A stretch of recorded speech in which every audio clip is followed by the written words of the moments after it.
بسم اللہ الرحمن الرحیم۔ حضرت موسیٰ علیہ السلام سے ایک غریب آدمی نے درخواست کی کہ آپ کلیم اللہ ہیں، اللہ تعالیٰ سے دعا کریں کہ وہ میرا رزق بڑھا دے، مجھے کئی وقت فاقے ہو جاتے ہیں۔ حضرت موسیٰ علیہ السلام نے بارگاہ خداوندی میں اس کی درخواست پیش کی تو بتایا گیا کہ اس آدمی کی قسمت میں قلیل روزی ہے، اس لیے ہمارے یہاں سے تھوڑا تھوڑا کر کے اسے روز دیا جاتا ہے تاکہ آخر تک ملتا رہے۔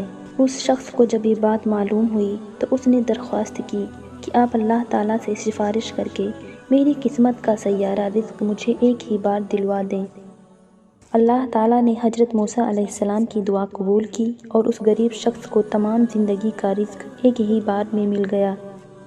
اس شخص نے فوراً لنگر کھانا کھول دیا اور اعلان کر دیا کہ جس شخص کے کھانے کا انتظام نہ ہو وہ ہمارے لنگر کھانے سے پیٹ بھر کر کھانا کھا سکتا ہے۔ حضرت موسیٰ علیہ السلام کو اس کی اس حرکت پر تعجب ہوا۔ انہوں نے اسے سمجھانے کی کوشش کی لیکن جب وہ نہ مانا تو مایوس ہو کر چلے گئے۔ ایک ہفتے بعد ان کا ادھر سے گزر ہوا تو دیکھا کہ لنگر کھانا ہنوز ابھی تک جاری ہے۔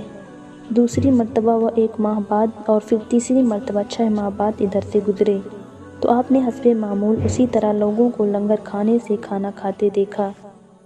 ان کا خیال تھا کہ اس غریب آدمی کی دریا دلی کی بدولت سارا رزق چند روز میں ختم ہو جائے گا، مگر لنگر کھانا ابھی تک مسلسل جاری تھا۔ آپ نے اللہ تعالیٰ سے عرض کیا، یا اللہ یہ کیا قصہ ہے؟ اس کا تھوڑا سا رزق ابھی تک چل رہا ہے۔ جواب آیا، بے شک اس کی قسمت میں تھوڑا سا ہی رزق تھا جو اب تک ختم ہو جانا چاہیے تھا، لیکن ہمارا قانون ہے کہ جو شخص ہماری راہ میں کچھ خرچ کرتا ہے تو ہم اس کا 10 گنا اس کو دنیا میں اور 90 گنا آخرت میں دیتے ہیں۔ یہ شخص بھی اس قانون کے دائرے سے باہر نہیں۔